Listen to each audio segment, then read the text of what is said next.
Hello friends, કેમ છો બધા? મારી યુટ્યુબ ચેનલમાં તમારા બધાનું દિલથી સ્વાગત છે. તો ચલો આજ કંઈક નવું કરીએ, નવી વસ્તુ બનાવીએ.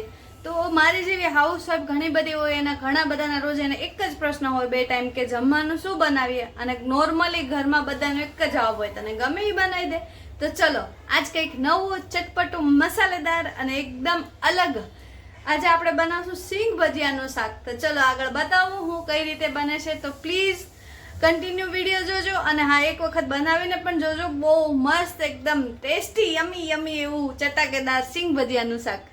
તો શાક બનાવવાની વિધિ ચાલુ કરીએ. સૌથી પહેલાં મેં ગેસ ઉપર એક કઢાઈ મૂકી દીધી છે. તેમાં મેં 3 પાવડા તેલ નાખેલું છે.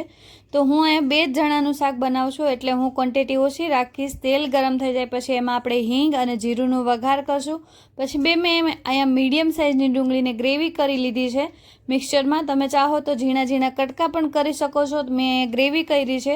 તો થોડુંક તેલ છૂટું પડવા માંડે તો આપણે એમાં લસણ પીસીને નાખીશું. મેં કંઈ નાની ચમચી લસણની લીધેલી છે. હવે આપણે એને ધીમા ગેસ ઉપર તેલ છૂટું પડવા દેશું.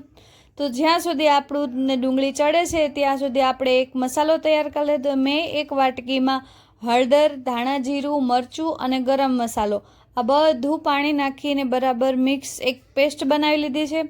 અને આપણું શાક ખાટું મીઠું બનશે તો એના માટે મેં ગોળ પણ લઈ લીધો છે. તો તમે ગોળની જગ્યાએ ખાંડનો પણ ઉપયોગ કરી શકો છો. મેં અહીંયા ગોળ લીધો છે.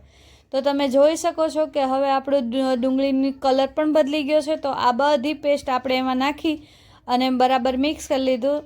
પછી મેં નાખી છે એમાં 2 મીડિયમ સાઇઝના ટમેટાની પ્યુરી.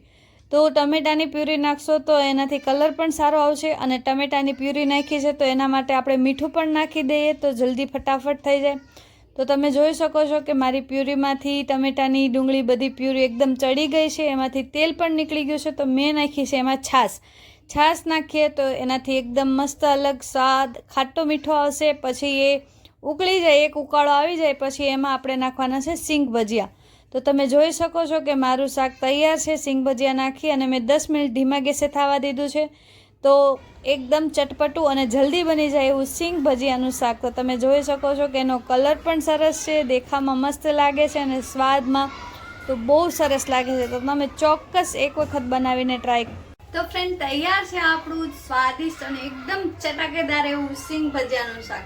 એક વખત જરૂરથી બનાવીને ટ્રાય કરજો. તમારા ઘરના એમ કહેશે કે ફરી વાર બનાવો. તો જોઈ શકો છો કેટલું એકદમ દેખાવમાં પણ બહુ મસ્ત છે અને સ્વાદમાં તો એનાથી પણ મસ્ત છે. તો તૈયાર છે આપણું સિંગ ભજીયાનું શાક.